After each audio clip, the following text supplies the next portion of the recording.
All right, ladies and gentlemen, brothers and sisters, assalamu alaikum, and welcome to our weekly webinar. Perfectly. We have with us this evening our two guests, Safran Rahim Yes, I can hear you. from Guyana. He just passed 17 subjects at the Queen's College, CXC, Yep. and our main guest tonight, we are blessed and honored to have Narine Dat Sookram with us. He is a broadcaster, and he has been all over Canada and around the world helping people. So I'm just happy that he could join with us our weekly webinar, Your Mercy, Your Story of Mercy to Humanity. So with Shalom, Shanti, and Assalamu alaikum, and good evening. Safran, please come on. So congratulations to you, Safran. I'm very excited, very blessed. I remember a tiny bit of my own experience when I passed at Queen's College my 9 subjects CXC GCE 1985, a long time ago. And here you are um, celebrating such a magnanimous and magnificent past, 17 subjects. So tell me, how does it feel to pass with 17 subjects? How many distinctions, and what was it like studying for these examinations? I honestly feel really proud of myself, knowing that I spent A long time ago, years and here you putting in are. that effort into 17 subjects. And just the fact that I was able to achieve what I've been working to up to this point really means a lot to me. And just knowing that I also put my best foot forward, that also gives me a lot of courage and strength. And what was it like studying Press forward and to even aim for more in life. I honestly feel really proud of myself, knowing that I spent a long time ago, and here you are. that effort into 17 subjects.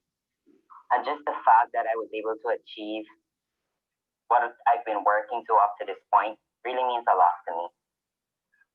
And just knowing that I also put my best foot forward, that also gives me a lot of courage and strength. And what was it like studying Press forward and to even aim for more in life. I honestly feel really proud of myself, knowing that I spent a long time ago.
Safran is very proud of himself, for sure. What are some of the subjects you wrote? Well, I wrote general mathematics, English A, English B, Spanish, the 4 main business subjects: principles of business, principles of accounts, economics, office administration. I wrote additional mathematics. I also wrote human and social biology and agricultural science, among others.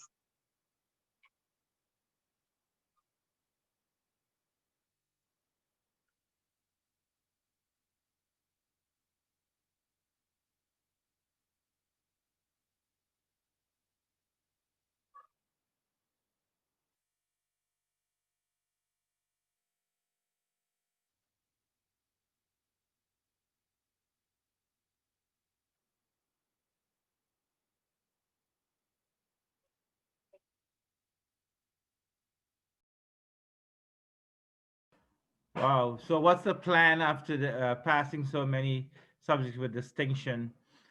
What's the plan? Well, the plan is to definitely further my studies. I'm not gonna stop here. I'm planning on writing the SAT examinations so that I can study more in America, perhaps in a college over there. And I'm also aiming really high, like in an Ivy League school, because I'm definitely not gonna stop at Queen's College. And I'm looking forward to more in life.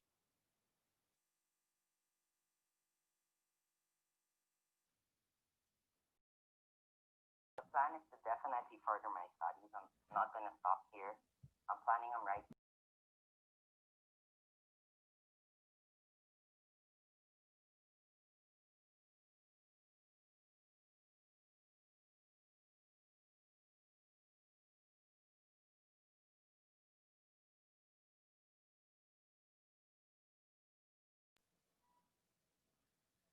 So Safran, tell us, did you participate in extracurricular activities as well whilst pursuing your studies at Queen's College?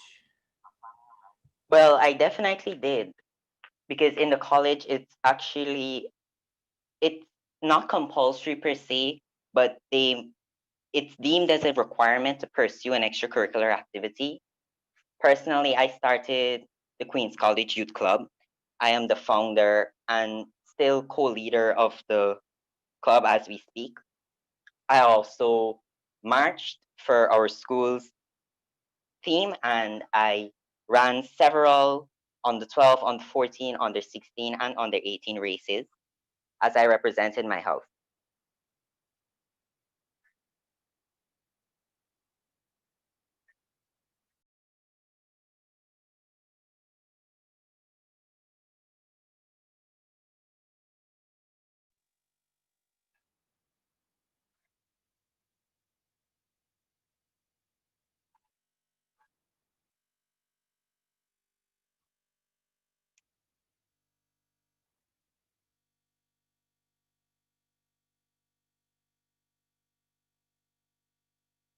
What house is that? That would be Cunningham House, K House. House. You at the start 5 years ago when you entered Queen's College, you actually was called by the principal to share a speech on the opening day. Tell us more about that. How does it feel now that you've come to a full circle 5 years after? Well, it definitely feels like a journey, and it definitely feels that I'm not about to stop here. I feel like Queen's College has taught me so much. It's taught me pain, it's taught me perseverance, it's taught me persistence, and it's definitely taught me strength. And I feel like those lessons I'm going to take from Queen's College, and I'm definitely going to use that as I pursue more of my goals in life.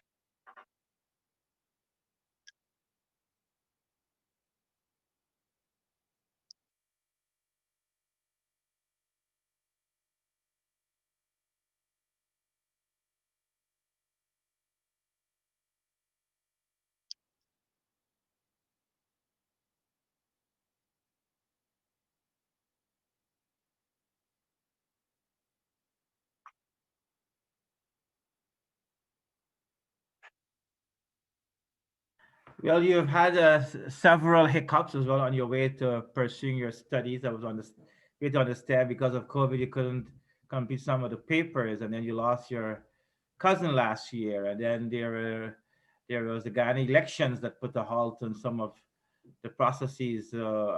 Examinations were delayed. Tell us some of that and how you were able to rise above those hurdles. For sure, I feel like there were a lot of social and economic conditions that hindered the learning process, but I definitely felt like I took my education into my own hands and I didn't allow that to stop me from going where I wanted. Also, there was my cousin who tragically passed away last year. I tried to be there for my family as well as much as I studied or just embraced my work in general. I wanted to be here for both my work and my family. And I'm definitely grateful for them because they were also there to support me throughout that time.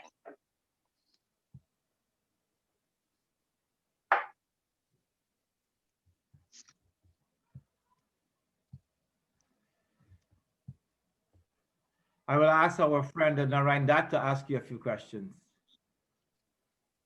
Okay. All right. I hope that you can get this technical issue sorted out, but I know you're doing your best you can. So to this young man here, I was listening, of course, keenly, and I can just feel the passion, when you were speaking. And I mean, before I say anything else, I personally would like to congratulate, as a Guyanese born and seeing, Guyanese people striving, especially when it comes to the academic piece, because I always believe, education, with education, Yeah. you cannot go wrong. So I know you've done well, academically and all of that. Have you had any major challenges though, or you just felt that, what, you've always done well and you knew that nothing will come in your way? Well, first of all, thank you very much, Mr. Sukram. I really appreciate it. And yes, I definitely felt that there were those huge barriers that I had to break through before I could even start at Queen's College. I definitely felt like also on my journey, a lot of things affected my mental health. But, of course, we all have various coping mechanisms, various ways we would tackle those issues. And my way was definitely through my family, and it was definitely through all of my friends and my teachers that I met there at the college. Fantastic. I like when you mentioned that you wouldn't end your study at Queen's College, because for me that was a good piece you mentioned there, because of course going to Queen's College is a next step for you, but the fact that you are already thinking outside of the box, it's a beautiful thing. And so I really commend you for your critical thinking, that's for sure. Thank you very much, Mr. Sukra. My pleasure, anytime. But do come connect with me though. I probably would love to bring you on my show as well too. We really have to kind of showcase some talent, and so I'll be pleased to kind of have you on. So I guess I'll reach out to Habeeb, but don't be shy to reach out to me so we can connect It some would dots and allow you to grow as well too, for sure. it would be my pleasure. All right. Saffron, I will must text me directly your number so I could send it to Mr. Narine. He has a TV show and he has interviewed me before, and he do bring on some great talents from around the world. Oh He'll be wow. rubbing shoulders with stars from Bollywood too. There Oh, you go. I'm bringing a star from Guyana this time. Awesome. It will be nice. I think he will. And Well, Saffron is a very good looking guy as well, very kind. there you go. So thank you. Again, I'm so astonished and honored to know him and to call him family. And congratulations, Saffron, and thanks for joining us. Thank you very much, Mr. Habeeb Ali. And you've definitely pursued my interest, Mr. Sukram. I will keep in contact with all right, definitely. We look forward to watch you grow and blossom, because this is just the beginning. Just remember that. Eh? you. Thank you. Yes, yes. All right. I will keep that in mind. All right. Well, we'll talk soon. Yes. Ladies and gentlemen, thank you very much. Assalamu alaikum, shalom, and shanti, and peace be each and every one of you. This is our weekly webinar, Your Story, A Mercy to Humanity, and we were fortunate to interview and to bring on to tonight's webinar a young man all the way from Guyana who just passed with flying colors his CXC examination at Queen's College. Tonight we do have another son of the soil and a celebrity here in Canada, and that is Narine Dat Sookram, and he has joined us. Welcome, Narine. Thank you so much, Habib, for having me on your show here. It's a pleasure, obviously, to be on the other side this time around. Yes, to be on the other side, I like that. Yeah, I like this actually. Yeah. How do you walk? How do I walk in your shoes? That's almost impossible. But tell us some of the things you've that definitely you have achieved. You have from a broadcaster to politics, from humanitarian work to social service. You have quite a spectrum that you have spanned. So, first and foremost, what are your thoughts tonight about the Prime Minister's speech? So I thought this show was about me. So tell us if you have any thoughts about the Prime Minister's speech tonight, the throne speech. Do you have any expectations? Well, I think when it comes for me, and we are going, I probably will talk a little bit about politics in general later on. I think we have to have an open mind when it comes to any form of politics, and give, and allow things to kind of fall in place. Sometimes, and I'm not speaking on any side here. I have to be fair. Sometimes when we listen to a speech and so on, we might agree or might disagree. But in some cases, I learned recently, or I guess you know all of this too. Sometimes these speeches are not necessarily written by the person who's reading it. So sometimes, things look shiny, I'm from the outside, and sometimes we have to give things some time to kind of dig deep. So I mean, I don't want to get too much into that there, but I'll be pleased to talk about my perspective, and my role when it comes to the politics piece for sure. For sure. But I So appreciate you asked me that. for sure. I mean, we miss those days of Obama's speech. I mean, well, when will we find such a speech maker again? For sure, for But sure. coming back to yourself, I want our listeners and our viewers to have a picture of what your life has been, because the idea of the show is for personalities who have been successful to inspire others. So I want us to begin with your childhood. How is it that you grew up, where you grew up, and what are some stories you remember that maybe has helped shape your current value system that you are carrying with you here today? Well, first of all, I should let people know that I was born and raised in Berbice, Guyana. I actually was born in number 65 village, but when I was 9 months old, my parents, they moved to number 64 village, and it's basically just a block away. So those villages are small, for people who are living out of Guyana, kind of thing. And so I was living just by the beach entrance. So for those of you who have visited the number 63 beach, you will know exactly the area where I was, where I grew up. So I mean, 64 village, it is a small village. It was known to be a beautiful village because it is bigger than all the other villages. So when you hear people going to 64 village, that's a big deal, because you have the ice cream shop there, and you have everything you need, the Chinese restaurant and all of that. I attended all the local schools there, right at 64. The Babla Nursery at that time, it was at number 64 village. Now it is at number 63, right in front of my house, where I grew up. I also attended, the Newmarket Primary School, and so I never had any sort of difficulties, by the way, to attend any school.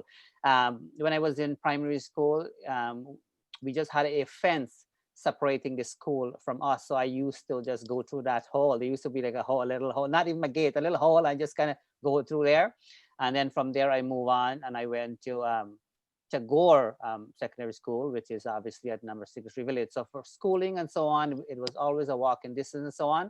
However, I grew up in a very disciplined way, I guess I can say, meaning that I attended mandirs and things like that on an ongoing basis. When I grew up in Guyana, um, we, as you will agree with me, Habeeb, people of all races, all religion, blend together nicely. We used to play cricket on the street and things of that kind. So I normally attend, the 64 Krishna Mandir. I have 63 village, basically most, if I'm not mistaken, if not all. At that time, anyways, it basically was a Muslim community. Beautiful mosque there. I actually visited a mosque when I last visited Guyana because it was part of my culture.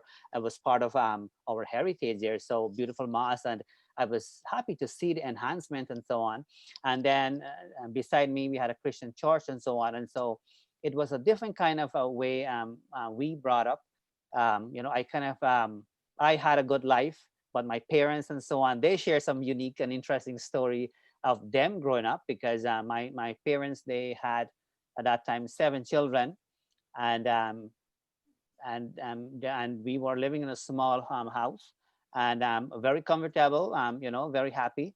But then we ended up moving and we bought the one of the Jagbudram property. People will know that, and then so but I was young, so I didn't really understand, the struggles and so on. All I know that food is always there. There's a shelter, there's a place to go to, and all of that. But since when I was little, though, I always have a different kind of thinking with me. I always think differently, and I always believe I have that third eye vision. I always think beyond. In fact, when I was 14 years old, I founded a youth organization. And the whole idea was to really bring the youths together, so that we can really try to understand what's happening in the community. And at the age of 14, I did that, right? And so I actually didn't get to write exams. Speaking of the exam result, I see people posting and so on. I didn't get to write the exam because we were about to come to Canada during along that time. So I kind of missed that examination. But I can tell you, when I realized that there is an opportunity for me to come to Canada, I was extremely happy, very, very happy, because especially those times, it was very rare that people will come to Canada and United States and things of that kind. So when I realized that all of us will be coming, including the grown brother and sister, because at that time the law had just opened up where you can bring anybody. It doesn't matter what age they are and whatnot, as long as they're unmarried. So my brother and sister and so on, they got lucky. Looks like the law was open for them, and then they came and the law was closed and all of that. And so I came here in 1993. When I came in Canada in 1993, I actually always continue, my passion when it comes to community work, giving back and so on. So I founded an organization here called Active Vision. And the reason why I founded that organization, I believe that when you have a vision, you have to be active. And so that was my way to kind of continue, to give back and really stay connected, with the people in Ghana, especially schools. And believe it or not, those times, we didn't have all of the computer thing and stuff like we have now. I personally and the organization, we flooded Ghana with textbooks. They couldn't handle all the textbooks. We from corner to corner. We have letters from teachers I never met, show their appreciation and all of that. And over the years, things change. People start to learn differently and all of that. So we started to do different things. As I get more mature and I gain more knowledge and so on here. You can stop me anytime, by the way, because I can talk, right? All right. So you stop me anytime for next question. So But you said you sent the textbooks to Guyana. Mhm. What was the reason for that? Yes, so there was a need. And so I always kept close contact, with teachers and friends and so on. And so one of the needs was textbook, that the student can definitely benefit from those books. And so we always take recommendation first. We wouldn't just send things for the sake of sending it. And so, and even like cooking books and things of that kind, anything that's tangible that they can open up and read, whether that be outside, outdoor and all of that. And so we send that, and we've got really good feedback. And I am not sure if you're aware of this or not, but I've written. I know you write you write poetry, but when I was young, speaking of that, I wrote a poetry book called Teenage Years, and it's a simple book, but the teenager can connect with it so much. And so that book was a hot piece, because Teenage years. Tell us more about that. oh, the Teenage Years. Well, it was a poetic book. So I always like to express myself on paper. And so as I was seeing things, as I was things was changing in my life, I just expressed it poetically on paper. And then I realized that, let me compile it, kind of thing. And I actually ended up doing it. And then I was thinking of name. I was thinking, like, what name do I give this book? And I said, you know what? This book was written during my teenage years. So I said, that's easy. I would call it the Teenage Years, right? And so it worked really well. And I've gotten lots of good feedback, because the children can open up that book, simple language. It's not like a Shakespeare type of language. And so I think that was one of the benefits of them choosing that book, because it's simple. So if they're not, too good in reading and understanding, at least they can start off with the teenagers. Well, you kind of remind me when I had an exercise book in my teenage years that I wrote poetry. Yes. So you know exactly what I'm talking about. Yes. And so, but now actually we discontinue that book, because that project, we have done it for years. And I mean, we have sent thousands and thousands of books. And in fact, somebody wrote an article about me here in Canada, and then there was a teacher saw that article, and the teacher recognized that I'm collecting books. So the person called me, never met him, called me and said, I saw that you're collecting books, and explained to me that, he's a retired teacher and he has tons of books. But when we went there, man, there were like tons of books, like thousands of books I'm talking about, not one or two books there. And Wow. really good book, and we brought them, we brought people to sort them out. We sent them to, nursery school. And in fact, one of the nursery schools, actually, one of the, well, the nursery school in Skeldon, and for those of you who are watching that area, I have, I'm not sure if she's still working there, but the headmistress and we both attended Taggart School. We were classmates, and they actually named the library there after our organization, the Active Vision Library. And so when I visit back, and I see the library says Active Vision Library, that was a beautiful feeling, It knowing is that active vision. at least you show some sort of appreciation, right? So what was your education like coming to Canada? And before you arrived, is there a special story you'd like to share with us about your migration? Well, obviously, when we came, first of all, 93, I can still remember it. It was recession time, sir. And so it was very difficult to find jobs and so on. But I didn't recognize, or I didn't get to feel that challenging piece, because I was still a teenager, speaking of that. And I actually went to high school over here 1 year to get my Ontario, diploma, secondary school diploma. So I did that. And so I didn't feel that, but the family, I knew, I can still remember there was a little bit of a challenge, not only for them, but a lot of different people. So I should mention that I'm the first generation to graduate from post-secondary education. And so for me, speaking, Congratulations. thank you. And by the way, and for people who are watching, I always believe that learning is an ongoing thing. So I don't think that, when people finish school, let's say high school, I don't think if they choose to go to college or university after 3-4 years, getting a degree, and that's the end of it. I still think that, they should proceed further and further. And for some reason, I really actually, I have a knack for school. Like I'm enjoying school so much. I love it. It's more like a hobby for me. And believe it or not, I graduated with several degrees, and I'm actually completing 2 more during this pandemic time. And so when people are saying to me they're busy, they don't have time, I never understand it, but I have to respect that, right? Or if I'm inviting somebody for the show and they say, well, I'm busy with school, and I'm thinking I have to respect that, but I'm finishing. I have 2 degrees. I work. I do this show daily. I have 2 kids and so on. But it's more of a hobby for me. And yes, and so I mean, like, I graduated from Brock University. This is not important, but I want to inspire other people who are probably watching and thinking that it's not possible, especially if you're a first generation and so on. I mean, I actually really started from scratch when I came here. I actually went to private school as well, because for some reason in Guyana, at least my time, when you go to private school, that's like a big deal, your private school and things like that, right? Here, by the way, the private school, it's okay, but it's not at the end of the day, people have to make their choice. But I personally would recommend private school here. But I did follow along, because I did all of that. But then I kind of I made like a huge change in my life.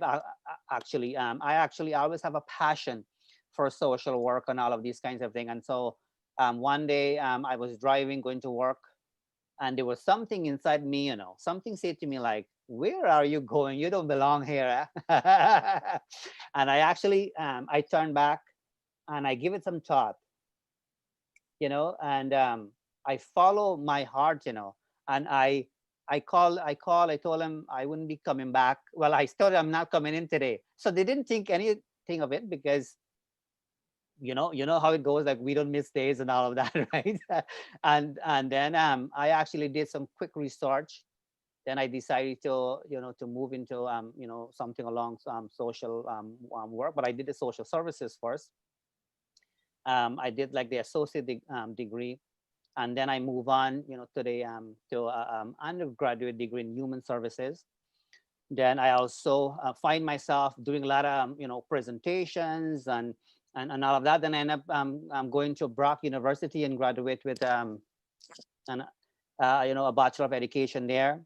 And from University of Manitoba, I have a social work degree. I'm in Conestoga College. I have a postgrad in career development. And speaking of the career development piece, though, that was, I have to say, me having the opportunity to work in, work with Employment Ontario, which is the biggest, employment, program in Ontario here.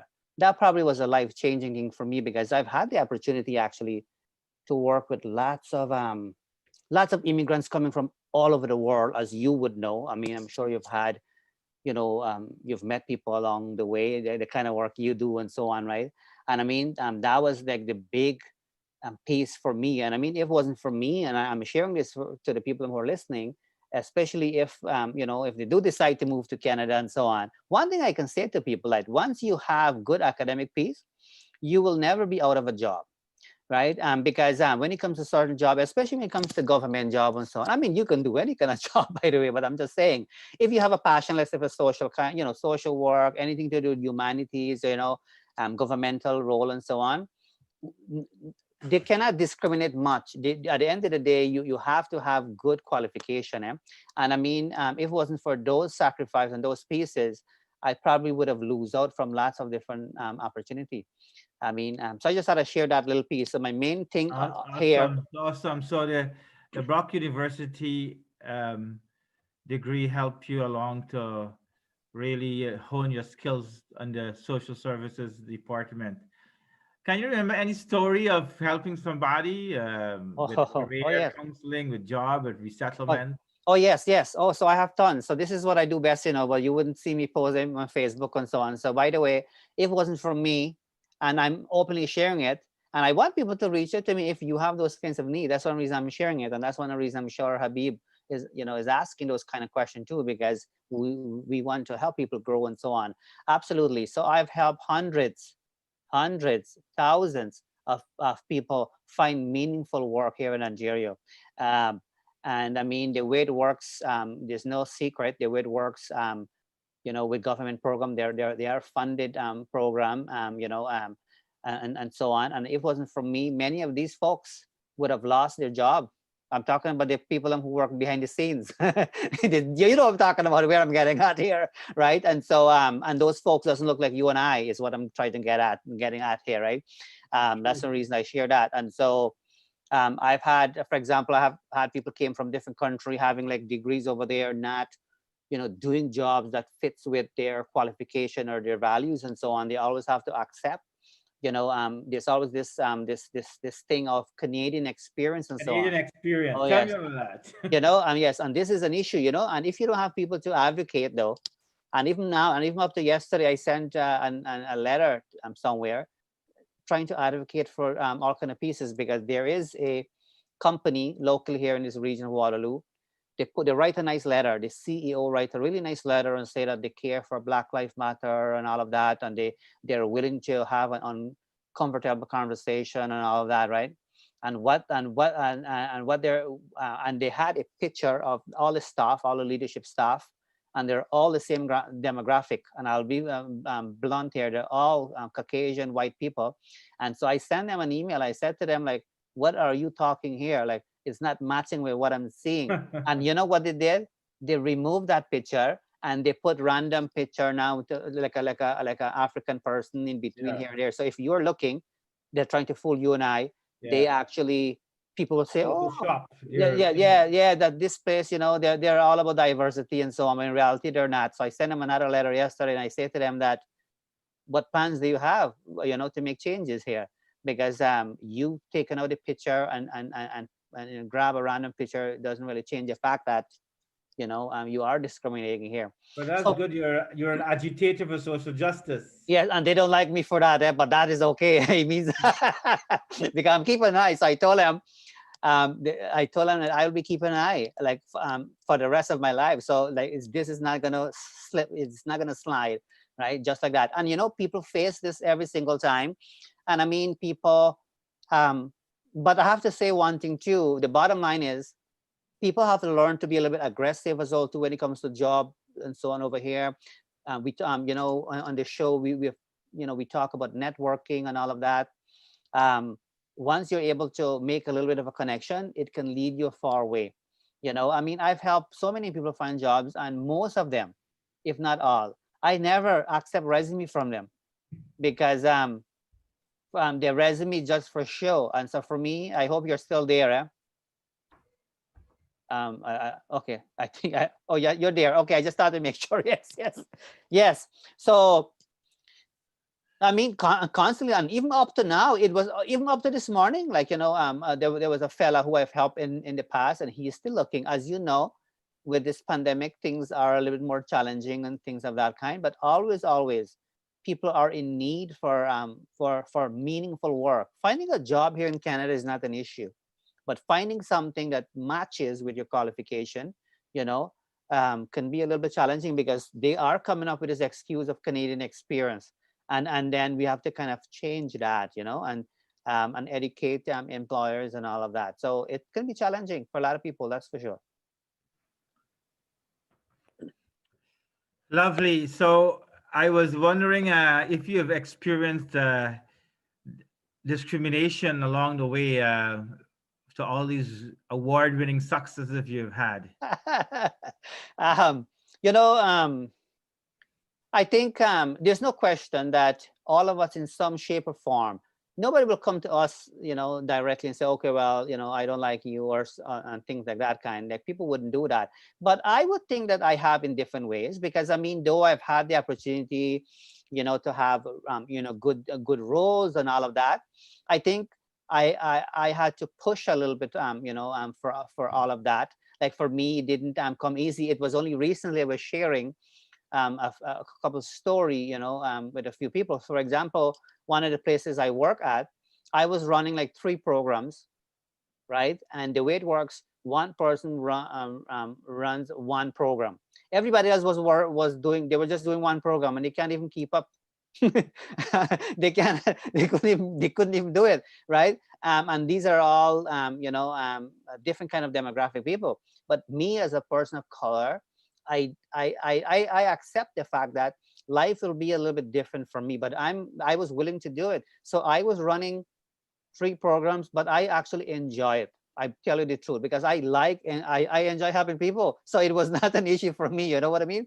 For example, some of the programs, it is not open for international students, and international students, they do have some challenging time to find work and so on here, right? Depending on the situation.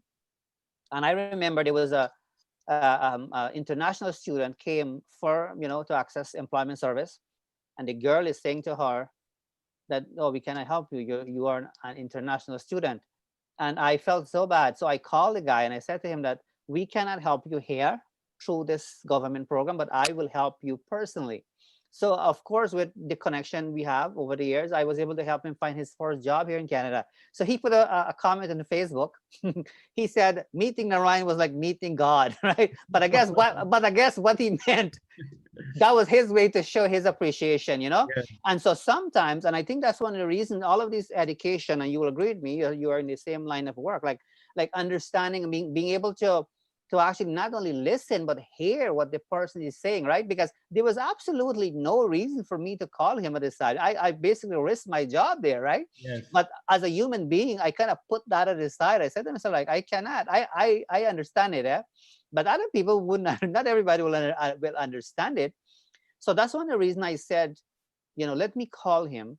And then he actually connect with his father, and I didn't understand the language, but he is speaking, and he's trying to say to the father, like, he connect with somebody who's helping him. And I can tell you, though I didn't understand the father, when I look at the father's face with that smile, I get his message that he's showing appreciation, knowing that his son, who is so far away, coming to Canada to study, he feel a sense of relief knowing that, his son is making those connections and his son is okay and so on. Because when the fella shared with me that he didn't eat anything for a couple days and so on, right?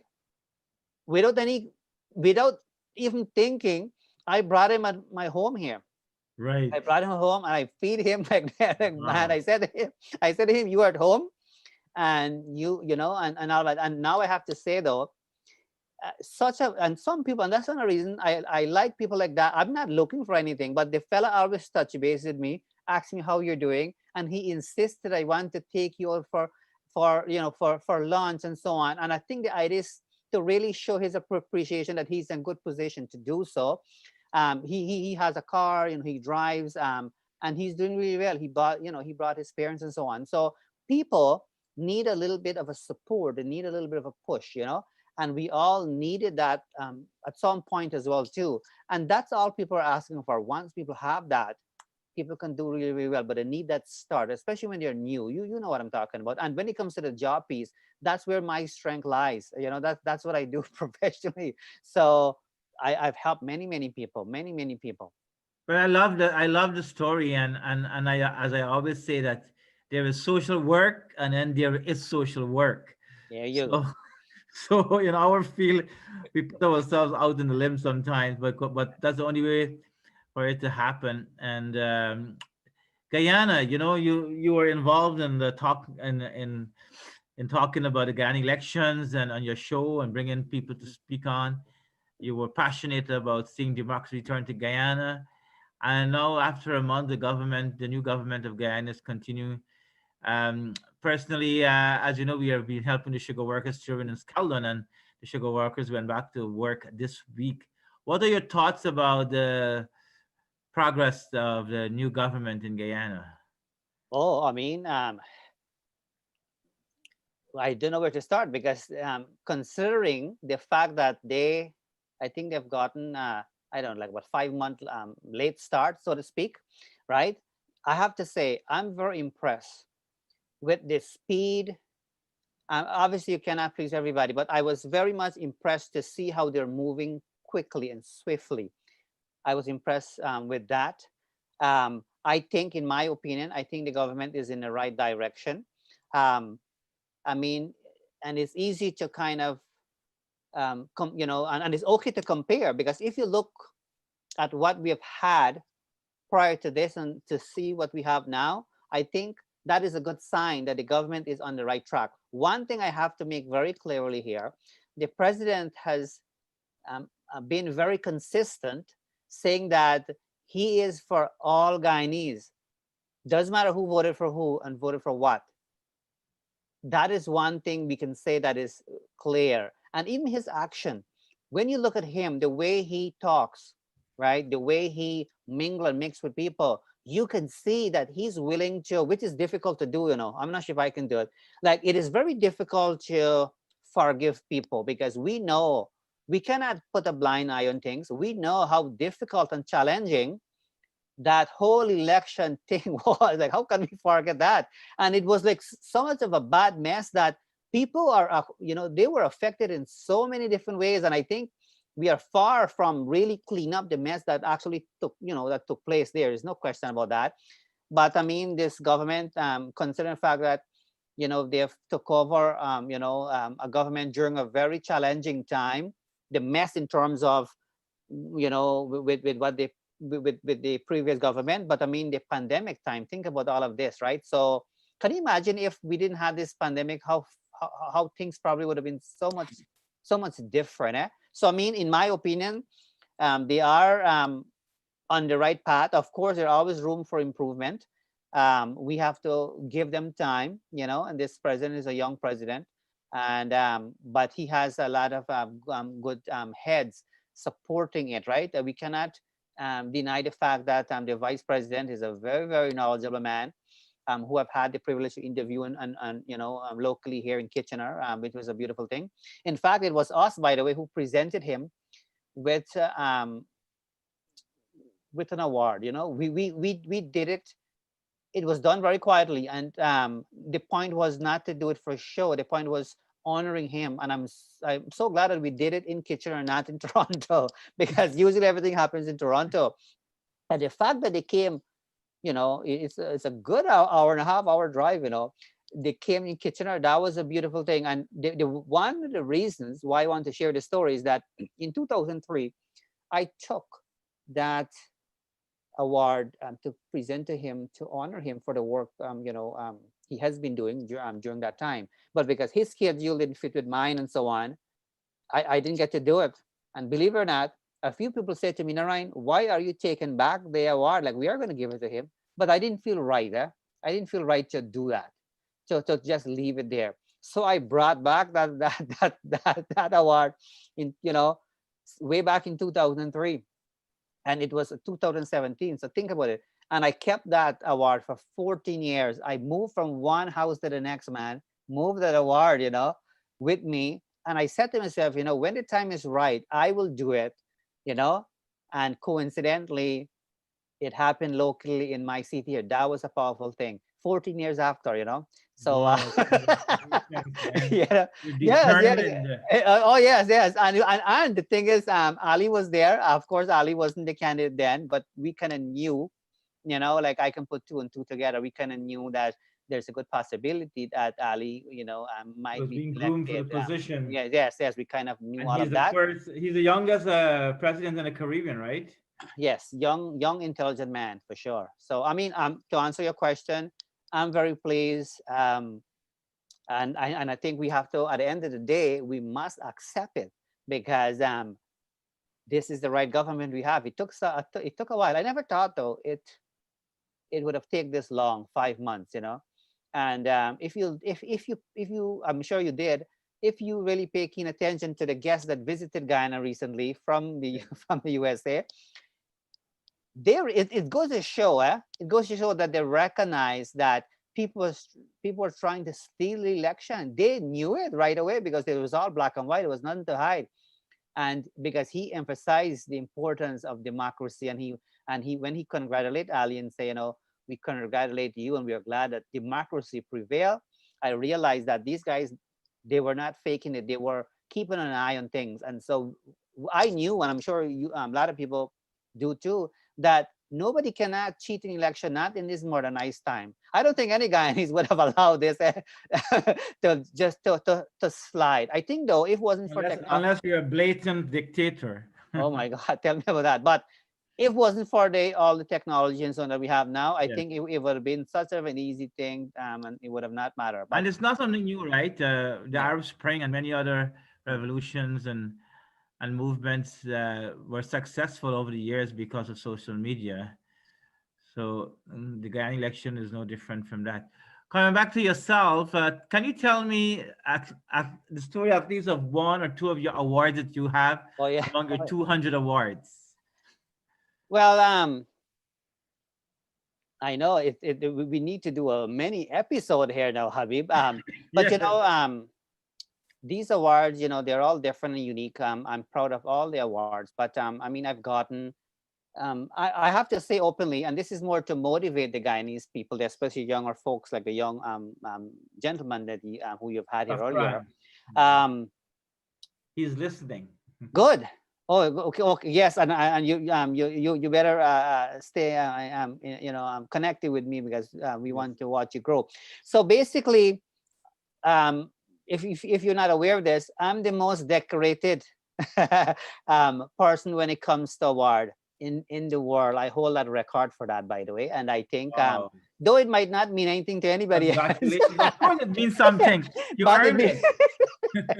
it means something to me. And yes, and so I actually received the highest civic honor locally here in my city. My name is engraved in the city chamber. The only Guyanese ever to be engraved. My name is on there. I'm the only Guyanese to receive the highest civic honor, like locally, nationally, and internationally. I mean, I received the Peace Prize, believe it or not. So people don't know these things, eh? So thanks for that question, by the way. So for example, the Pope and Malala, both of them were nominated for the public peace prize. I was nominated too, and I won over both of them. And Wow. yeah, and the reason, Congratulations, and man. this was it was up to the world, the nation, the world had the opportunity to vote. So the way it works, they go through though, to see who actually have done things. So these people are not stupid. So they actually took the time and say, you know what, they've seen value in this person, and so on. So people don't get to hear those things. So I'm Is it glad like you a asked. Nobel Peace Prize? Yes. So so this one, the only difference between the two is that she received the Nobel Peace Prize, by the way. So the difference is that the Nobel Peace Prize, they have a like a set of judges that make Right. that selection. I think Trump is nominated as well too for for this one, and I'm not sure how they got that information, because that information, the rule is that nobody's supposed to know until 50 years after. But anyways, and so the one, the Global Public Peace Prize, that one, it's the public make that decision, so the public get to think. So I think it's nice to have two version of it, right? So because because these things sometimes they're politically inclined to, man, because we have seen many politicians receive them. So when I see non-politician and humanitarian receive them, I always feel good about that. I mean, like the Arts Award, if you can see it, the golden statue there, that is like the like that's like the Region Waterloo Oscar. And this is not, these are prestigious award, by the way, and these are not like a bottom house award where randomly we say, okay, let me give a Narayan award, he made a contribution to us. These are mainstream people competing for this award, and these are people who understand deep the criteria from top to bottom. And I remember when I was nominated for that award, I did not get it. And right, and then I think about it was a good 11, 12 years after when I was nominated again. And then there was big, huge names, international people along that category. And when they mentioned a Guyanese name and it was happened to be Narayan, I have to tell you, the feelings, at least for me, receiving it, because what happened when you receive a prestigious award, it highlights the work you have done. So it's not a bad thing when somebody receive an award and so on. I had to block one or two people when in this award, right? Because some people look at it differently, right? Kind of thing. I mean, I don't live in the city of Port Hope, but I don't narrow myself down and say, you know what, I'm only going to help the Guyanese people, or I'm only going to help the Kitchener-Waterloo people. For me, I help the people who are in need, right? And right now, a lot of immigrants are in need, and so I How did the actually. Port Hope one came about? So what happened? There was I actually did a project. I always keep myself busy, by the way. So I actually started a project called the Canada 150 Paid Forward Project. And so when Canada was celebrating its 150th birthday, so to speak, I said, what can I do to give back to Canada? Because me coming here, I was given the opportunity to have a better life. And so I wanted to do something that, that's unique, but also utilize my already existing skill set. So I mean, as a job developer, as an employment counselor, it was all up my alley already. So I started that, and I actually helped 150 people find meaningful work. And if it wasn't for that, all of Ontario, and many of them actually, coincidentally, many of them lived in that area, in that Port Hope place. There were quite a few in Pickering as well too. But so that's how that came about. And and so sometimes that is people's way to show their appreciation and thank you. It doesn't always have to be in a monetary form and money and things of that kind, right? So I mean, that's and this big one that you're seeing there, it's big for a reason, by the way. That's those ones are, that one is it's called the Grand Achiever Award. So basically, people from all over the world, millionaires and so on, will gather there. And in fact, the dean was the one who presented that for one of the universities in the USA. He was the one who presented me with the doctorate, a degree, an honorary doctorate. So I said to him, can I use doctor? He said, absolutely, you can use that. So I said to him, well, eventually I may have to brand myself that way. Then people will start to question me now, right? I say, right? You know how it goes with people, right? Things like that. Because on it's funny how thing goes with people. Though people are funny, on LinkedIn, I did use doctor because I did a little bit of research and so on. And he said to me, Ryan, we presented that to you. We are telling you, you can use that. You're not gonna do surgery on people or anything of that kind. This is an honorary. It wasn't randomly given to you. It's given to you because you achieve it. I put it, and there was one guy, and he's fella out of everybody, tried to be sarcastic to me and asked me if I'm taking appointments, right? So tried to be sarcastic. So I made some changes to it, but eventually I might end up branding myself with that and so on. But that's not priority for me. It wouldn't change who I am as a person. Well, I'm proud of you, Dr. Narine Dat Sookram, and you did win one of our Pakram Writers Association Poetry Award once. Because Was it? and yes, yes. And speaking of that, though, when I saw the Guyanese Association name on there, for me it was a way to support that local initiative. I think that's when you guys had just started, right? Yes. And for me, because I had to pay a little bit of a fee there too, just and so I was thinking, what? How can I contribute? And I realized, and in fact, I actually went. I went twice and all the way from Kitchener, and the only reason I went to support the event because I think it's crucial and important for people to support these initiatives. So that's how that came about. Um, so I'm glad. I know you're part of that organization too, which is So we awesome. are having our annual brunch on the 3rd of October in Pickering, I saw and we're that. Yeah. honored to have your presence. So I'm assuming there has to be a little bit of restriction. I've gotten so many invitations, but I mean, with this COVID thing, is a little bit tricky. I mean, I did went to an event here locally, but because it was local, and they only had 50 people though, because that was the Yeah, we're number. not allowed that much, 20, 25 people Yeah. indoors and similar number outdoors. So it's gonna be between outdoors and indoors in a I see. patio. You follow the kind of guideline. Yeah, we have had Ian McDonald and Peter Jalan and others, and yourself awarded for your poetry. Now, tell me what has been your success for your broadcasting now, your broadcasting work. So yes, so I mean, 18 years ago, I actually saw the need to actually at that time, 18 years ago, I saw the need to promote the West Indian culture. So I started off that way.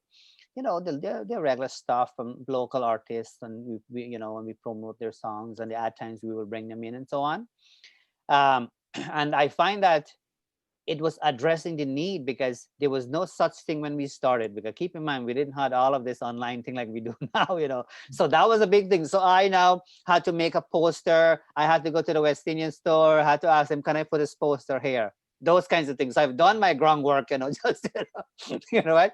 But I'm happy to say that so I started the Caribbean Spice. I started that show, and I have to say that the Caribbean Spice is the only show on that radio station competing with mainstream radio program to receive an honor from the mainstream to be the best show for Caribbean music and world music. So we have done well. When I ran for election, I actually start to understand and see more challenges that we're having in the community. So I said to myself, you know what? I have to modify, or I have to do something, with the show, or because I didn't want to run and just run and then that was it. For me, I have to continue on, right? Because we still have issues and so on. So I was thinking about, what do I do now? I can't let things slide. So that's one reason I started the other show, and I call it Let's Chit Chat with Narine That, right? And then the show was so successful that because we were doing it once a week, but because it was so successful, we started to do it every day. Yeah. You know what I mean? And then we kind of broaden it. And then what we do a lot of groundwork with this chit chat here, so for people, who are just looking for an opportunity to really get exposure, or don't know how to use any technical pieces, we will work with them behind the scenes. So we're not always bringing only celebrities. We've had the opportunity to bring some really key people, and we are going to continue to do that. But for me, the everyday people, like, I cannot ignore that part of it. And I can see the difference when you have, if I bring, like a celebrity type of person, or like, president of Ghana, I can see a lot of people watching and sharing and stuff of that kind, right? But that's not the aim of us doing it. Our aim is to really make an impact. And so so even though we may get less views and all of that on certain people, that's not how we measure success. And the good thing with us too, we are running our show where people can listen on TV and radio too. So that's the advantage you have. And as you will know, you live in Canada. Believe it or not, Rogers have over 5 million paid subscribers. And so it's not only the online piece we're doing, so people just kind of slide through and things of that kind. And I mean, so we are always about addressing needs. I mean, right? And so because if there's not a need, like, Talking about views, how important are views on social media and on these shows that you're doing? Because sometimes we work so hard to get the views, and we don't get the views, we get disappointed. So I mean, I've seen views like, like I said to you, certain people when I bring, I've seen, I've seen 40 something thousand views. Some when I bring different people was like just a handful and stuff of that kind here. But what happened too? There is now because of the pandemic, there are a lot of things going on. A lot of people doing their own thing, because people don't understand the importance of working together. Like, you and I need to work together, right? Instead of you do your own thing, I do my own thing, Tom, Dick, and Harry, they're all doing their own thing. Then we start to compete with each other now. Instead of us come together and say, you know what, why not do this? We are going to do it 7 o'clock, on Friday and things of that kind. But if you're going to do a show, 7 o'clock, on Friday, I'm going to do it. Somebody else is doing it. So we are splitting things. Just like when they do election, right? You have two people of color running in the same riding. Doesn't make any sense, right? So you have to come together and figure out who is the best person to represent that riding, and let's support that one person. You're going to win that way. But if you are going to go and run, I'm going to run in the same riding. The vote split, and then somebody else actually win the seat. Same kind of idea. Yes, But the but usual story. but just to add one thing more, it all comes down to what is it that we want to achieve. So usually as long as we achieve what we want to achieve, because we don't necessarily measure our success based on that. So you have to find different ways to kind of measure your success. As long as you achieve what you want to achieve, that's all that matters, kind of thing. So what was your slogan for your campaign when you ran for councillor in Kitchener? And what were the highs and lows of that campaign? So, well, first of all, I ran for I ran 3 times. You probably wouldn't know of the first one. So in 2010, that was my first experience. Didn't know much, of course, but I had it written down in my diary. Everything that I want to do, and this is another key point people should make note of. Anything you want to do in life, you must put it in paper, because from thought, then you put it on paper. That is a key point, because we can be talking about stuff constantly, but if we don't put it on paper, believe me, it wouldn't go anywhere. So I had that written down, that I want to run, for city councillor, and I forgot all about it because I had so much going on, and I'm not sure what happened.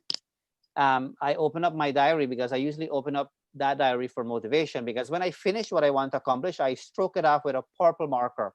So when I want to motivate myself, I open up that diary and I'm looking at the purples, and I said, wow, I've done a lot, And when I realized that I had supposed to run for a councillor, I look at the date, and the date was the same day I opened up the book. So I called the city hall, and the lady said, yes, the nomination is open, but it's closing today. You know how to speak. But just so you know that you will have to be here by 2 o'clock. If not, the nomination will close. This is not Guyana, when the shop is not open and people are knocking the gate and you have to come down to sell them a cigarette and so on, right? Everything is structured here. And so I went, I kind of, I did it. And within 5 minutes, I was registered as a candidate, and I couldn't believe that I'm now a candidate. I ran against one of the biggest names in the region here. When you hear of the Kennedys, when you hear of the certain names, the Galloway girl I ran against, nobody wants to run against the big name, but I love challenge, and I did it. I have to tell you, it was such a great experience. And in 2014, I said to myself, I have to think, because when I go in there, I want to win, because I love winning. I did not run in 2014. And then in 2018, I was deciding I'm supposed to represent a party in 2018. And as I tried to get closer now, and I was about to do all the final pieces, I realized that there were lots of unethical things happening in the party that did not fit with my values.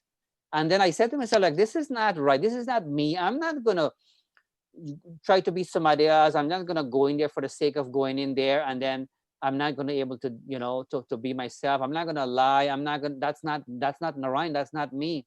And so I made a very tough decision to run as an independent. I could have dropped out, because nobody wants to run as an independent, because it is extremely difficult to do. In fact, I was the only one in the region of Waterloo to run as an independent, because nobody will do it, but Narine did it. So I did it. Yeah. And I did it. Quite and inspiring. Yeah, thank you. And I actually had the opportunity to do some debates, at some big stage and so on. And that was a good thing for me because people started to recognize that we have somebody who probably has some potential. That's one of the reasons 3 months after, when they had a municipal election, the community reached out to me and said, Narine, we're thinking of you when we think of the mayor. Would you consider a run? And I told him no automatically because I already ran and I know how difficult it is, right?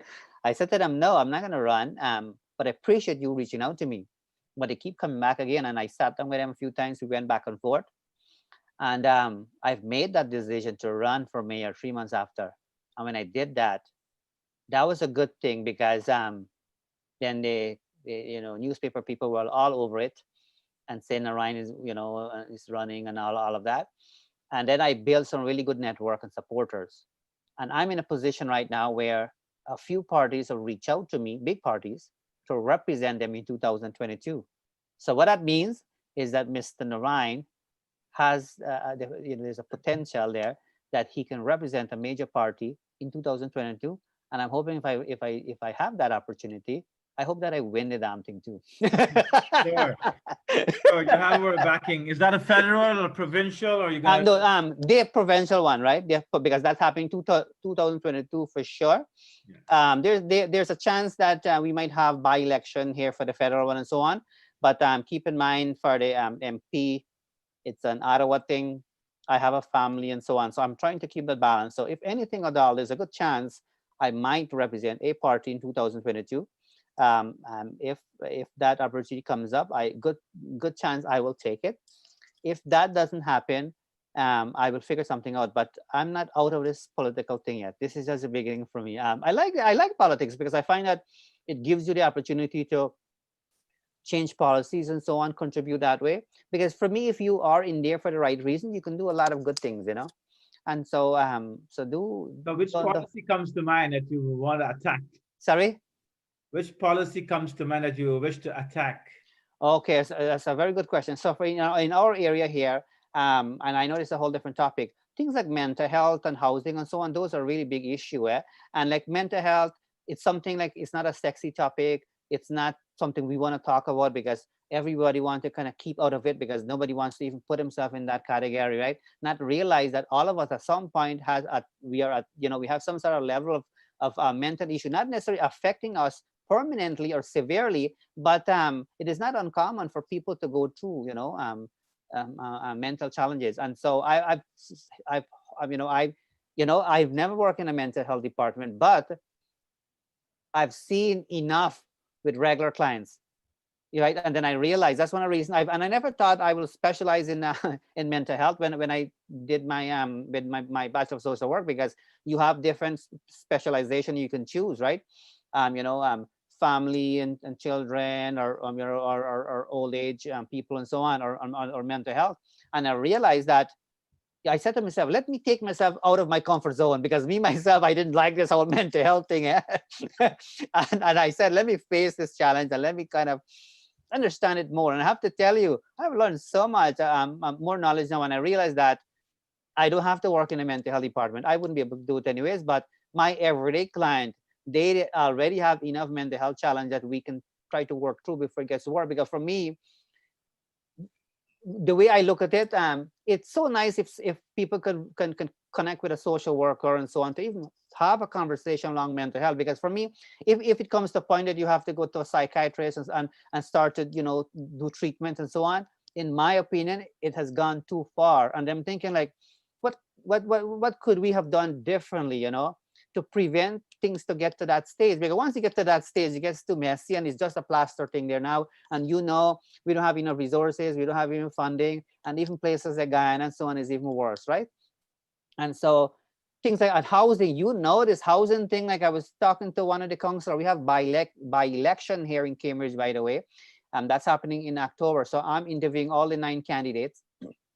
And I spoke to one lady, and the lady said, Narine, mental health, housing, and because she understands it, because she lives in the region too, so it makes sense, right? So I mean, those things I would like to tackle. I would like to see some equality though when it comes to job, because I have some good knowledge with it. I'm actually fighting that now without being a politician, by the way. As a regular citizen, I'm challenging some really high people now. I want to start to see policy change. So I'm actually, private bill and all of that.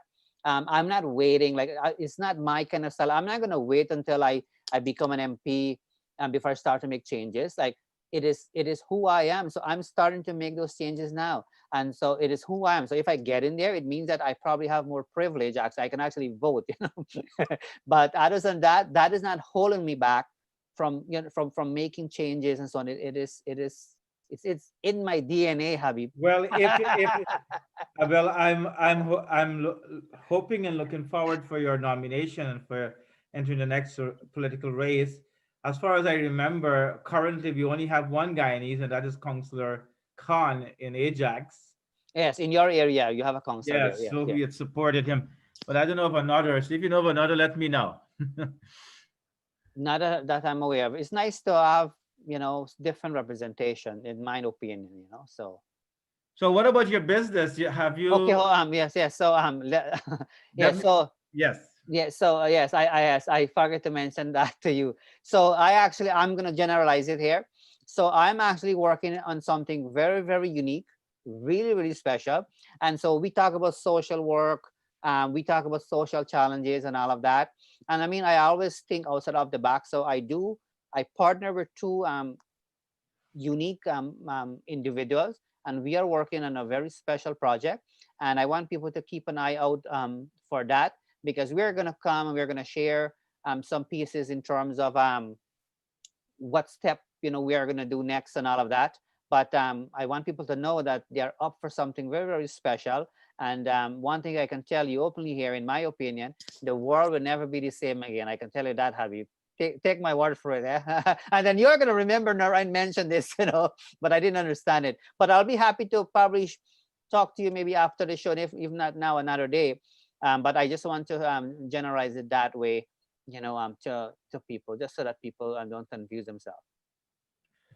Lovely. Ladies and gentlemen, we are very grateful to have Narine Dat Sookram with us tonight, the world record holder.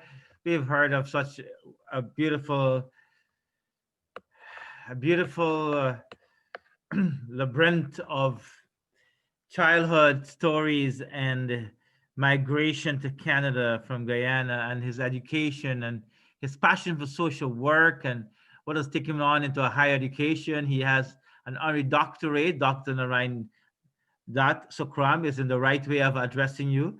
We will not join party with those people who questioned Dr. Irfan Ali, his I doctorate. know. Okay, I can imagine that. I know. Yes. So And of course, his business, he's creating a social platform. He's thinking of returning to politics, which he has had a good shot at before, as being the only independent. And of course, coming back to, I think his greatest achievement is that the international awards he has received is because of his social work, making a difference in the lives of immigrants looking for jobs in Canada. As I would say, maybe challenging the so-called Canadian experience to make you Canadian in Canada. I know. Yes. And I wrote a poem about that actually, Canadian experience. So, Narine, you have the last words, the parting words for our audience, and we have people viewing you on the YouTube and Facebook, and we'll be sharing these links on our WhatsApp group as well, and on email. Hopefully, that someone's life gets changed, someone gets inspired, then it will be well worth it. Again, ladies and gentlemen, your story, a mercy to humanity. Dr. Narine Dat Sookram. So Habib, first of all, thank you for having me, because I think it's a good thing and a beautiful thing, and I appreciate very much that I'm on the other side here tonight, because usually, I'm the one kind of doing the interviews, which I really enjoy. But I'm seeking more opportunities. For those of you who have talk shows and so on, I'm seeking more opportunity to be on the other side. Whereas we have done this for a long time. I want to inspire people in a different way.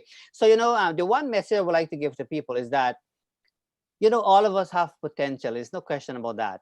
And I mean, if I can encourage you to do one thing, you don't want to compare yourself with anybody, because all of us have a different story. All of us have different kind of support growing up, but I can assure you one thing. There is uniqueness within us. Yeah.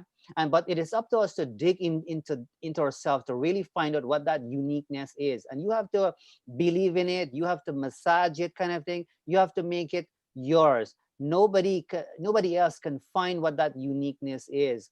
And once you find that, that is a beautiful thing. I mean, um, when it comes to age, I never believe in age for anything. I think age is just a number. So if now is a time where you feel ready, to complete a degree or complete even high But you school, look or very young. Maybe you you could know, tell us what's the secret.